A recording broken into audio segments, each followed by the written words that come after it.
on from our 3 minutes of anaerobic ATP production into any time longer than that. So before I move on, is there any questions on that anaerobic information? Did that make sense when you look back over it? If you had time to look back over it already. Yeah, I'm good. Okay. Or it makes sense to me, I guess. Dennis, did you have chance to, I know that work's been messing you around a bit, did you have chance to catch up on some of the chapter 2 information? Yeah, I went ahead and watched all the classes I missed. Oh, good, well done. Okay, all right. Well, if you feel a little lost at any time, give me a yell, okay? Okay. Oh, good. Alexis is here. Hurrah!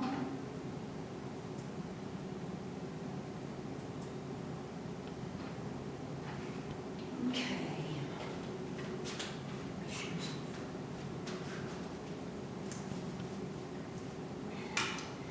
All right.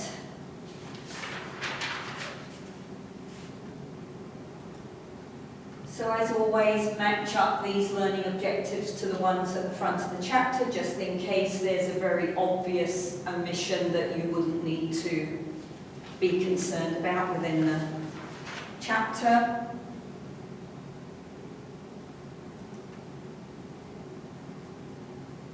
Quick overview. So our first 30 seconds are our ATP-PC system. And then glycolysis becomes the predominant system from 30 seconds up to around 2.5, 3 minutes. And then what we're looking at is what happens after 3 minutes, all right? So at the end of our glycolytic chain, we end up with a molecule called pyruvate. And pyruvate has 2 options.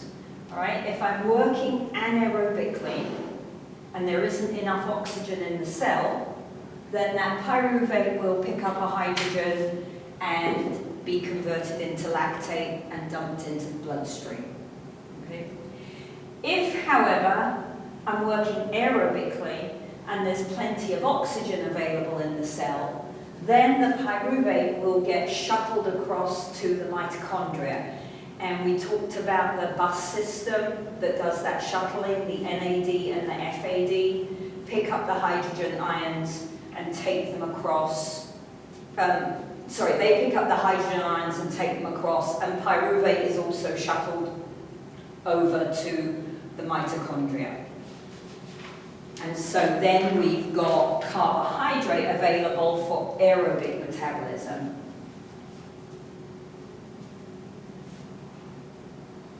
Just checking who was in here. Chris, Tyra, Alexis. Good. Okay.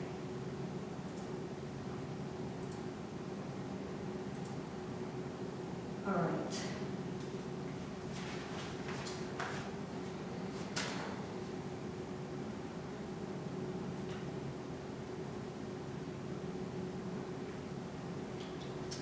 Okay, so aerobic metabolism begins with using carbohydrate.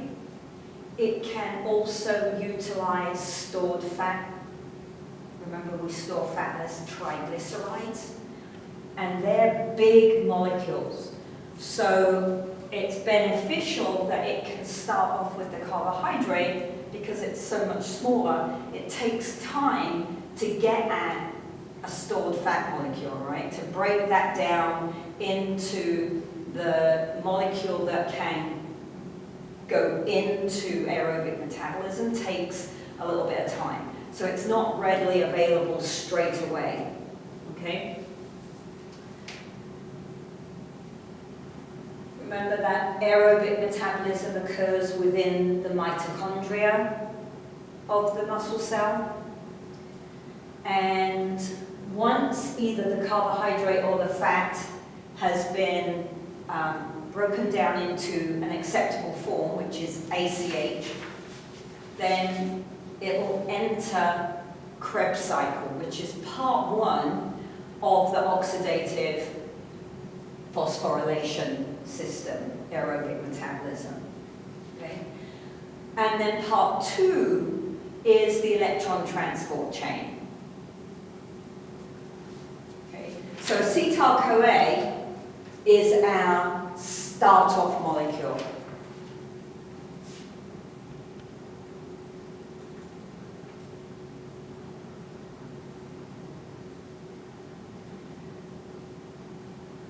So the big advantages of having developed this third system and being able to use oxygen to help us make ATP is that we don't end up with lots of hydrogen left in the cell. So we don't develop these acidic conditions that we get within glycolysis and ATP-PC.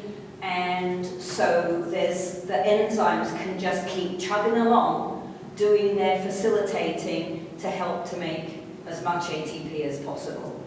The other really big advantage is that it's much more efficient to produce ATP this way, right? It's not as quick, but overall, the production of ATP is much, much higher. So, I mean, consider if you went hiking for the day, right?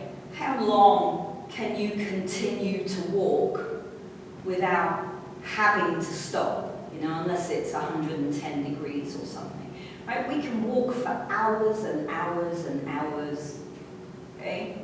So we can only do that because of aerobic metabolism.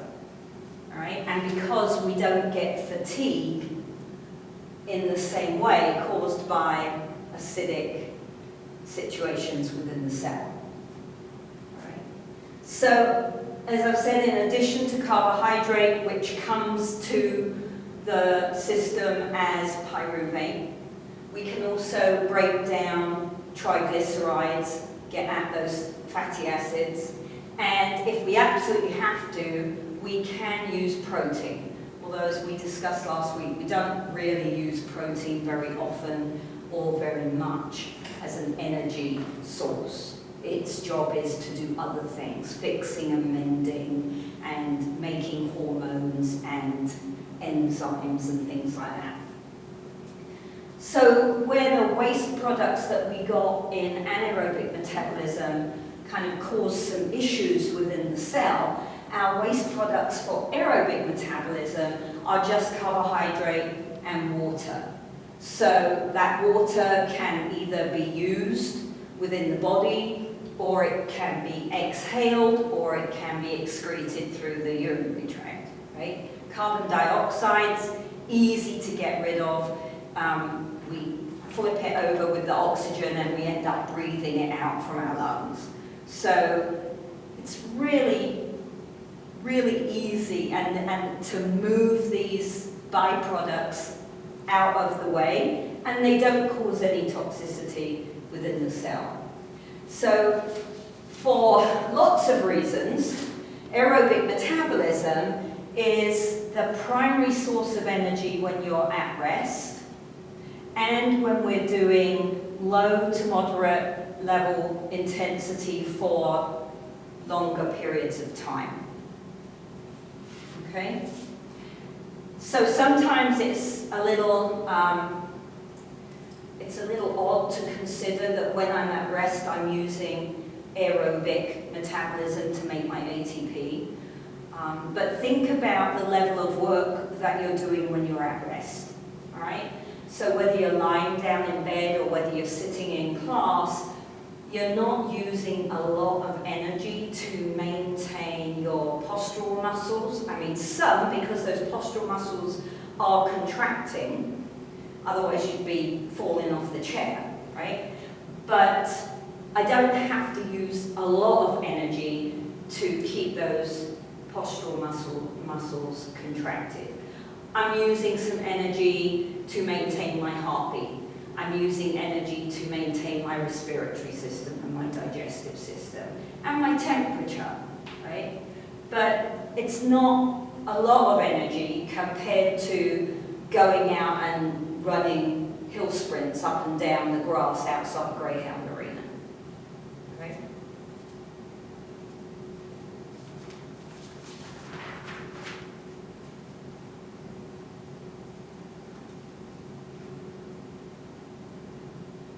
All right, so as with glycolysis, my view of Krebs cycle is very similar, right?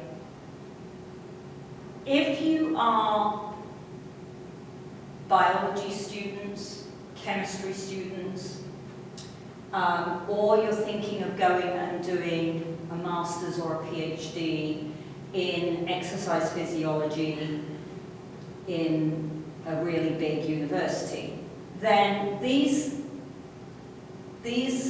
compounds that we have as we break down fat or carbohydrate with all these long words really aren't beneficial to you as a teacher or coach and everything, in my opinion, right?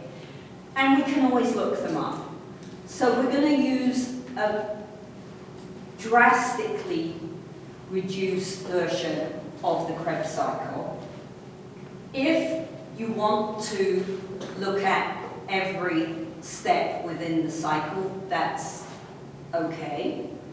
I just, as I said earlier in the week, I've learned it several times and I couldn't tell you what's on there for love nor money. So, yeah. I'm going to give you a simpler form, okay? So, I'm going to do one of these ghastly diagrams on the whiteboard. Over this weekend, I have to try to work out a better way of using it. Okay. All right. So, pyruvate gets shuttled to the mitochondria. So we have, I'm just going to put PY because it's too difficult to write on here. All right, we've got pyruvate, and pyruvate is going to get altered into, let's do this with a text box, into acetyl-CoA.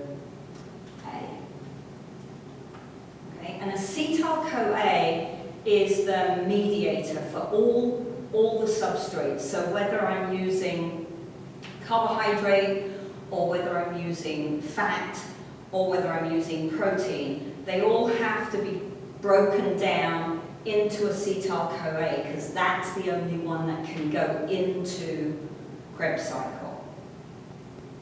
All right, does that make sense? Okay, so acetyl-CoA we have to know, right? Then we're going to dump acetyl-CoA, oops, get rid of the text box and move back to the pencil. Dump acetyl-CoA into Krebs cycle. Okay? And along the way, we make some more hydrogen that gets picked up by the bus system. Right?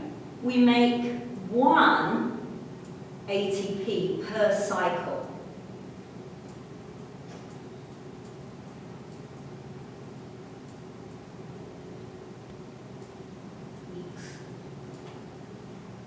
Okay. We have some more hydrogen over here.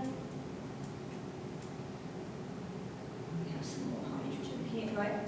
So it doesn't, for my class, how many hydrogens are given off? Just a lot, right? That's enough. It is important, though, that we understand that we only get 1 ATP per cycle of Krebs.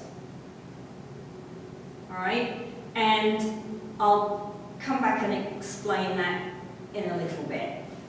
So our NAD and FAD are still acting as a bus system to pick these hydrogens up, because we don't want hydrogen floating around anywhere because it's acidic. So the bus system is still picking this up, and it transports the hydrogen over to the electron transport chain. All right, the electron transport chain is embedded within the wall of the mitochondria, so it's at the edge of the mitochondria. So depending on where the Krebs cycle is occurring, those NADs and FADs may have further to transport the hydrogen. And then the electron transport chain, part 2, is often depicted as a waterfall in textbooks. Okay, so we start at the top and we just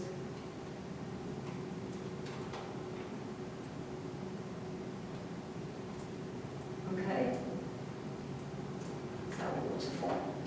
All right, and it's a lot more complicated than the version I'm going to give you. So understand that it's much more complicated. We're going to say that the hydrogens are dropped off at the waterfall. Technically, the electron is dropped off at the waterfall, which is why it's called the electron transport chain. Okay, but it's easier just to think of it as the hydrogen. All right. So NAD and FAD are going to drop off the hydrogen, and it goes through the electron transport chain, and as it goes through, piles and piles of ATP get produced. Piles, and we'll have a look at just how much in a minute. Right? So just imagine there's ATP flying off the waterfall all over the place. Okay? For interest, right, just so you understand the numbers that we're going to look at, NAD is the superbus, right? So it can carry its hydrogen all the way up to the top of the waterfall and drop it off, and as the hydrogen goes through, we get a lot of ATP. FAD is the old, battered, beaten up bus, and it can only drop its hydrogen off part way up the hill. It can't make it all the way up the hill to the top of the waterfall. All right? And so that hydrogen that got dropped off doesn't produce as much ATP as the one that got dropped off at the top. Does that make sense?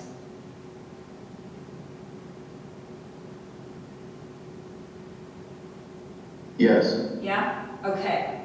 Now comes the interesting bit, because we've now looked at two systems that we said were aerobic metabolism because they had to have oxygen available, and we haven't talked about oxygen yet, right? Now comes the oxygen. When we get to the bottom of the electron transport chain, what gets spewed back out of the waterfall are more hydrogen ions. Okay? So we're back to square one. We made all this ATP, but we've got all this hydrogen building up at the end of the chain, making everything acidic. Well, that's no good. That doesn't work for us, right? We've got to be able to keep making all this ATP so we can walk for 4 hours. Okay? This is where our oxygen comes in, because oxygen is available within the cell by this point. Oxygen plus hydrogen makes water, right? So because I've got my oxygen available, it can pick up hydrogen ions and become water, which is easily moved out of the cell and used up or excreted. right? So without that oxygen being available to collect the hydrogen ions, this electron transport chain, which also relies on lots of different enzymes, would grind to a halt. Right? Everything would back up and we wouldn't be producing ATP. And that's why it's called aerobic metabolism, because unless I can transport oxygen into the muscle cell and across to the mitochondria, I cannot make all this ATP that we're able to make in the electron transport chain.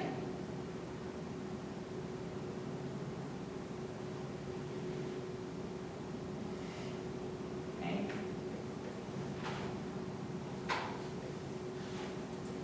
Questions?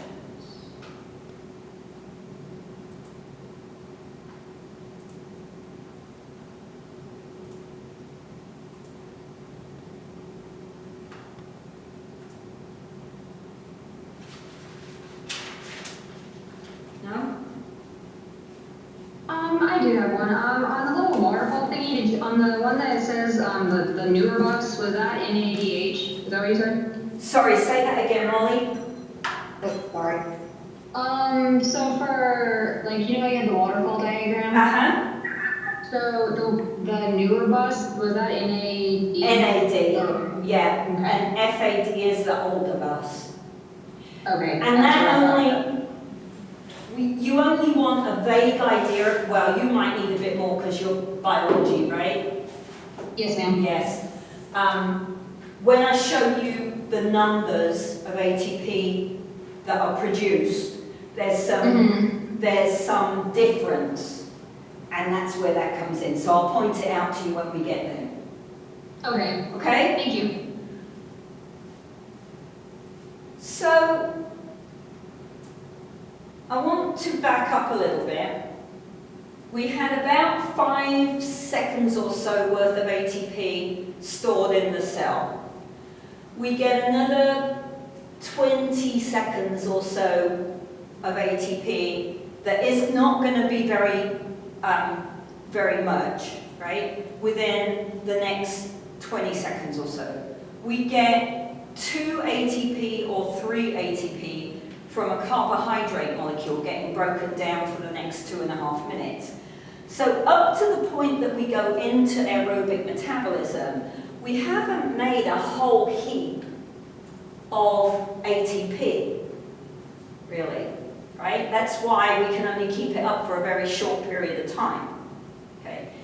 Then we get into Krebs cycle, and we make 1 ATP per cycle, right? So I want to remind you that I said that the fact that carbohydrate had 6 carbons and that a fat has lots of carbons was important. Drives this system, right? Acetyl-CoA is a 2-carbon molecule. So pyruvate comes across as a 3-carbon molecule. If you look at the top of the diagram in the book, pyruvate gets broken down and drops a carbon because we see a carbon dioxide get made, right?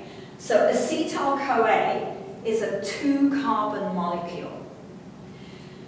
Out of 1 molecule of glucose, remember our 6, we split it into 2 3s, ends up as 2 3-carbon pyruvates. They come across and they turn into 2 2-carbon acetyl-CoAs, and each acetyl-CoA can make 1 ATP. Right? So we're not getting heaps of ATP yet. But if I'm putting fat, if I've got to the point where I can utilize stored fat as an energy source, and I've got all that carbon available, I can make many, many more acetyl-CoAs, and I can turn Krebs cycle and make more ATP. Even though it's only 1 ATP, I'm going to have many more of them because I've got a lot more options for the cycle. Still, this is not our major source of ATP.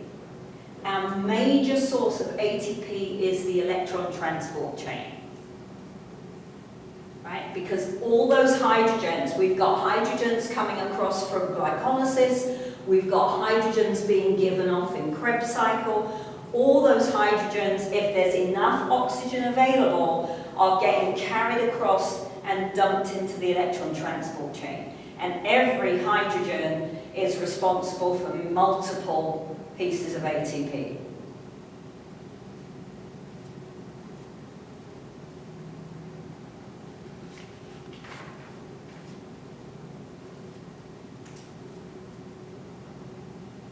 Okay.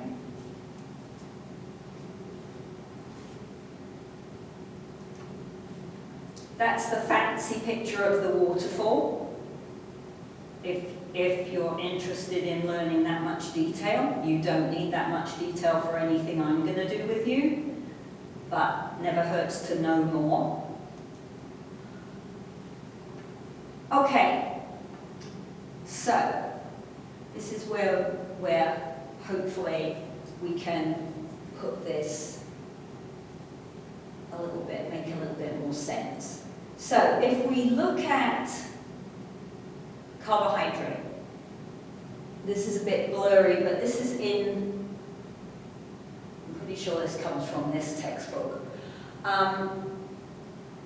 The first column here is the stages of the breakdown of the carbohydrate.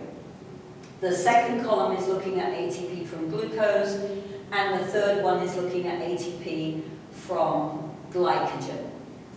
Okay, so how much total ATP do we get from one piece of carbohydrate?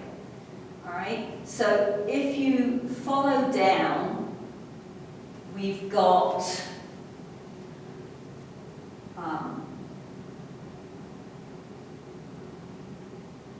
glycolysis finishes about here, Krebs cycle, and then the electron transport chain. So we end up with 32 pieces from glucose and 33 pieces from glycogen, right? Because remember that the glucose had to use a piece of ATP to get broken down to go into glycolysis in the first place. If you look at the two lines above the total line, you'll see that this line here is talking about how many ATPs we get from NADH and how many ATPs from FADH. All right? You don't need to know 32 and 33 exactly. If you're a numbers person and those numbers stick in your brain, that's okay. What you want to know is it's not very much, right? In the big picture of things. Okay? So when it's available, glucose is going to be taken from the bloodstream to fuel glycolysis and then aerobic metabolism. And glycogen that's stored in the muscle is a finite store. All right, so we'll be talking about carbohydrate loading during the semester because my glycogen is a relatively small store of energy. Okay? So when we are between meals, right? So it's been a while since breakfast and it isn't time to have a snack for lunch yet, then my blood sugar might be a little bit low. And remember, we have another store of glycogen in the liver. So it will break down some of that glycogen and top up the blood glucose. That's important because your brain relies totally on blood glucose for energy, right? Which is why when you get a little bit hungry, you get a little bit la-la at the same time, right? So I end up like, you don't want to go to Walmart hungry, right? Because you end up wandering around the aisles for like 2 hours and you don't even know what you're looking for because, or you just buy everything and then you get home and you're like, I didn't need half of that, right? So if my blood sugar is low because it's been a while since I had something to eat, or it might be low because I'm doing a lot of exercise that is using carbohydrate, then that liver store is going to top up the bloodstream, right? If I eat a really dense carbohydrate meal, like a big bowl of pasta or a massive jacket potato or a big curry and rice or something like that, and I've had lots and lots of carbohydrates, then that glucose gets transported to the liver and to skeletal muscle for storage as glycogen. Okay.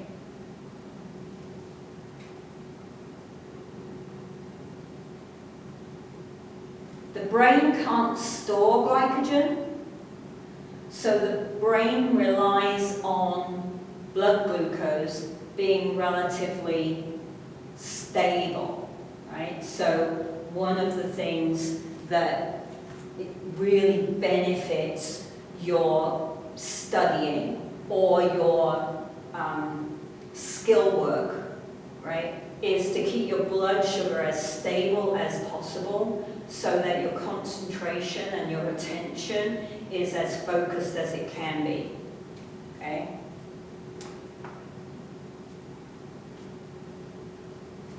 When we're doing really low intensity work, sitting down or walking very slowly, then that's going to use mostly blood sugar, right? During moderate exercise, if I pick up the speed just a little bit, we're going to start breaking down glycogen. Okay? And we used to think that when we weren't working aerobically and that pyruvate turned into lactate, we used to consider lactate as a waste product. But now, it's been found, not recently, it's a while back now, but not like back in the early 1900s or anything. It's only been in the last 20 years or so that we've realized that lactate actually gets shuttled in a system called the Cori cycle, which we're not going to spend time on because if we did graduate exercise physiology, we would look at the Cori cycle, okay? So lactate gets moved around the body and can get broken back down into glycogen and glucose and stored as glycogen. So it moves that energy store to other tissues around the body. It's really an interesting idea. Okay? Now, if we look at a similar picture from fat, and this is only 16 carbons, and remember that we can go up to 24 carbons.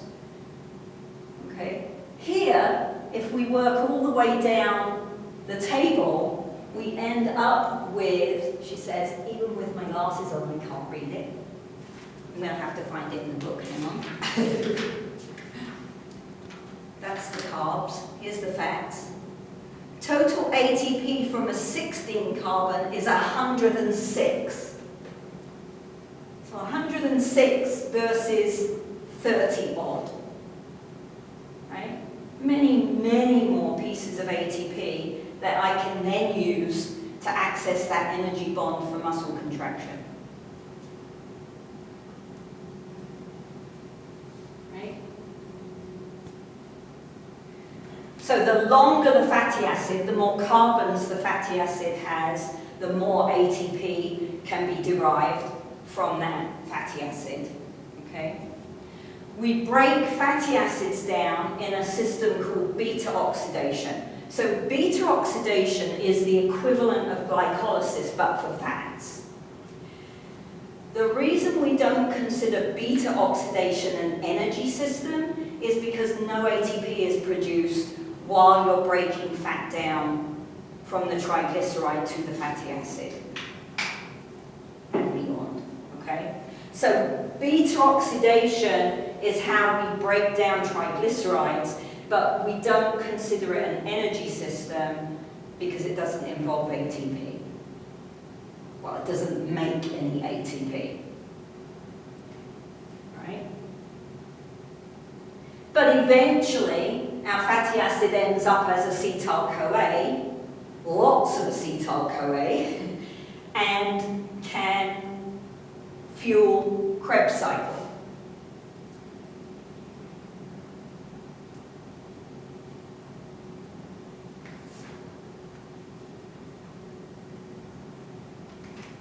Questions?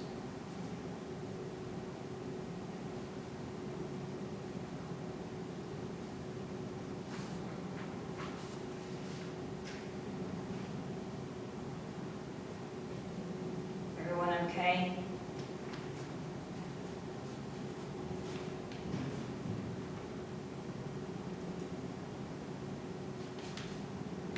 Okay.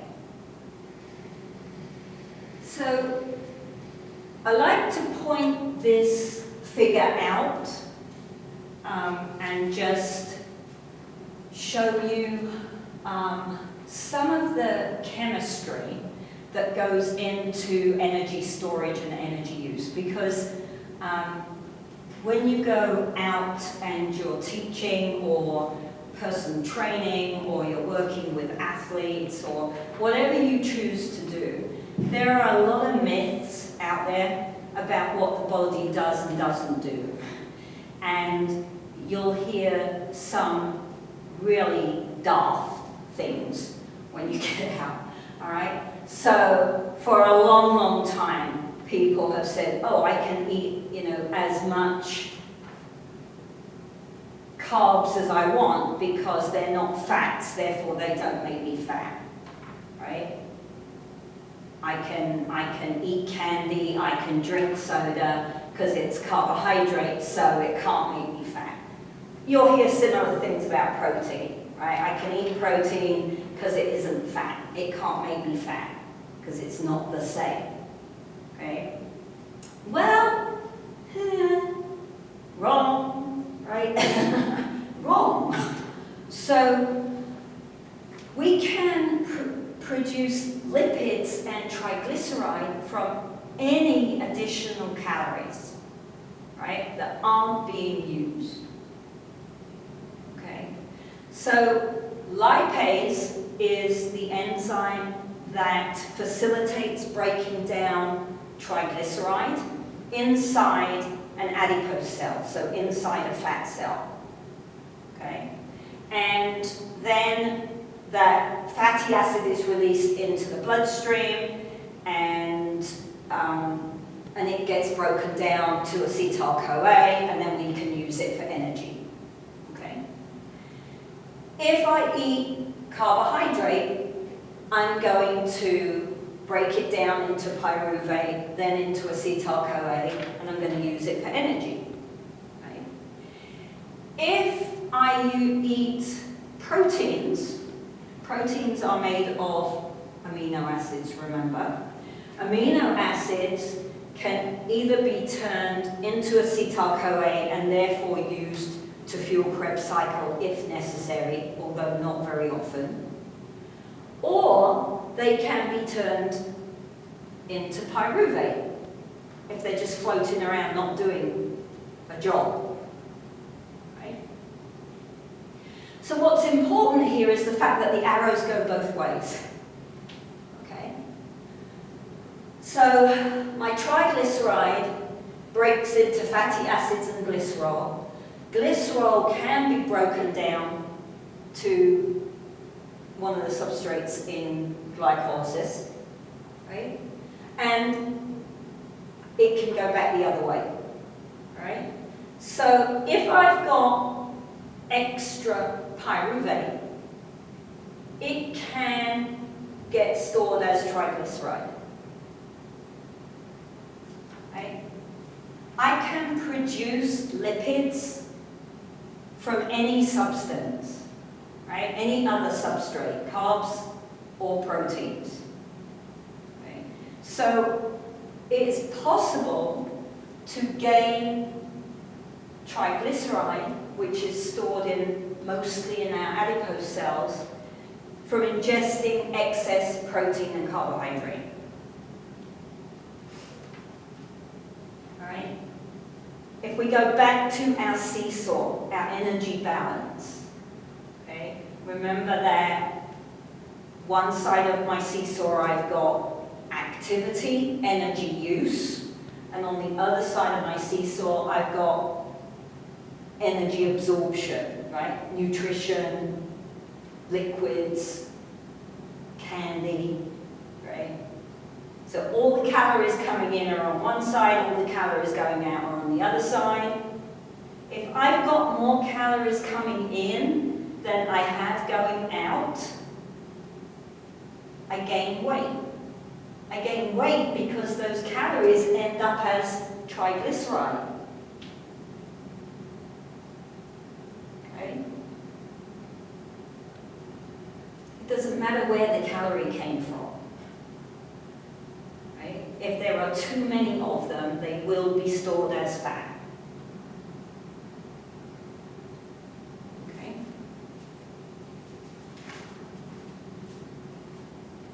All right, one more slide and then we will call it a day today. And my float-in doesn't work, of course, which means we can't see everything I've got here. Let's see if I can. Tum, tum, tum. I don't think there's any way of getting rid of that. What happens if I do?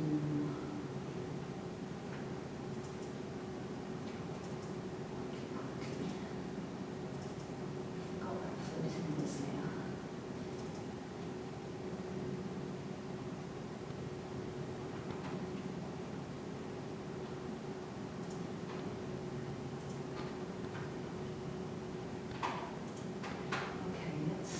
Stop sharing that, and I try sharing the screen. Aha! Can you see that? Can you see the PowerPoint now? Yes, I can. Okay. Let's see what happens if I do this. Can you see use of amino acids for energy, or is it still on the slide before? I can see use of amino acids versus, Yes. but it zoomed in a little bit. Okay, all right. So,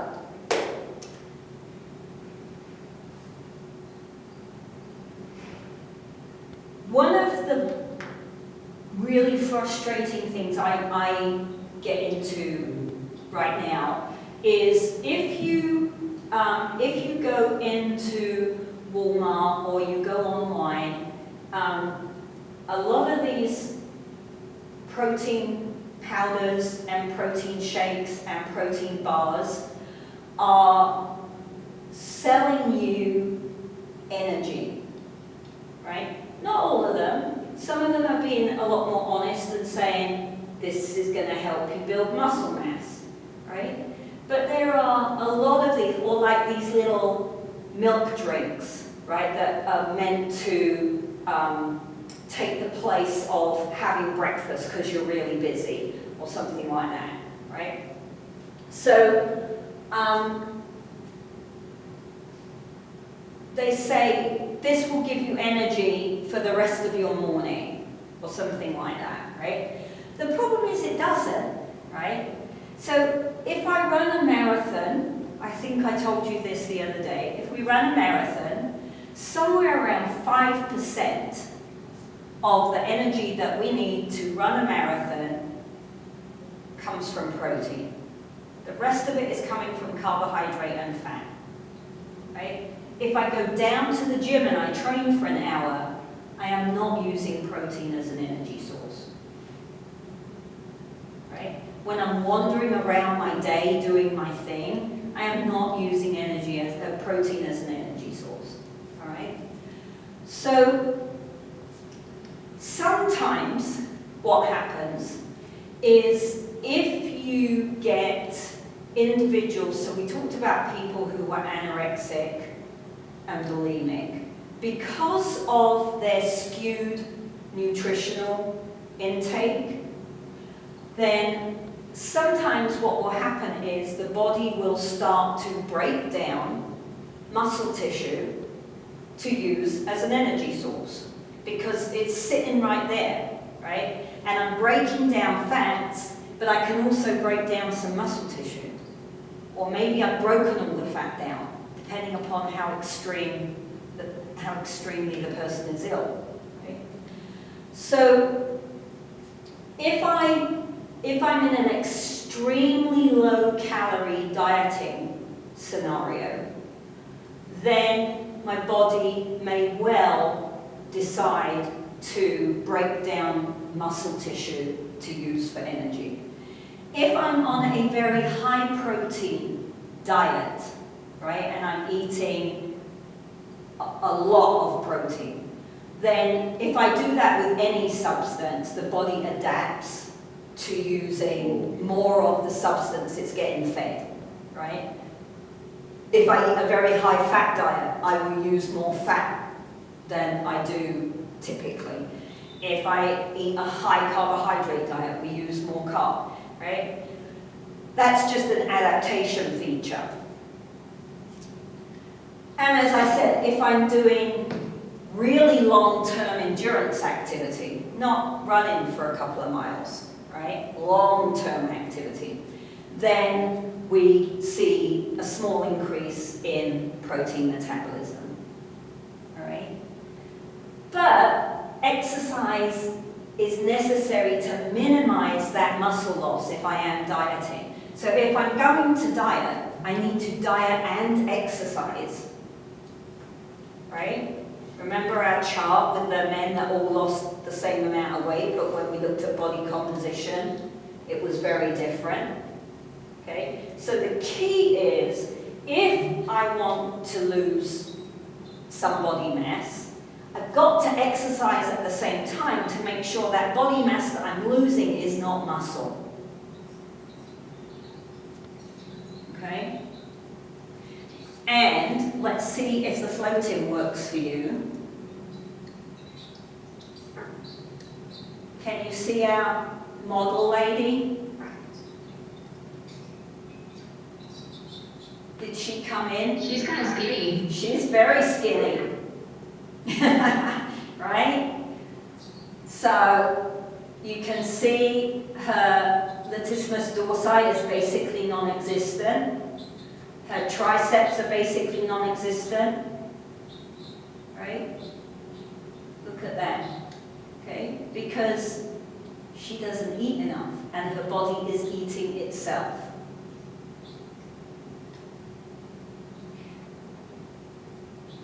Okay?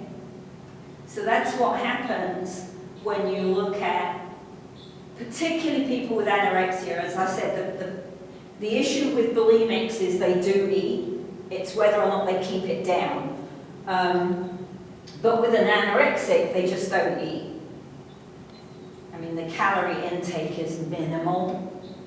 And so the body just has to, the body will do anything to keep you alive.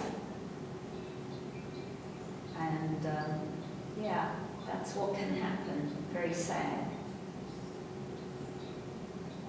So, I'm going to stop there.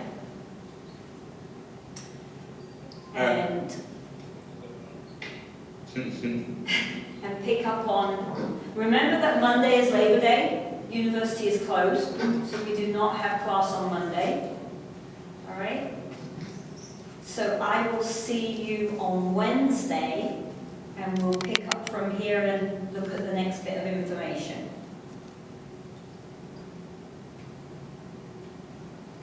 Okay? Sounds good. Thanks, Dr. Wall. All right. Have a great long weekend. Enjoy some rest time. Take a little bit of a look at your chapter 3, and I'll see you Wednesday.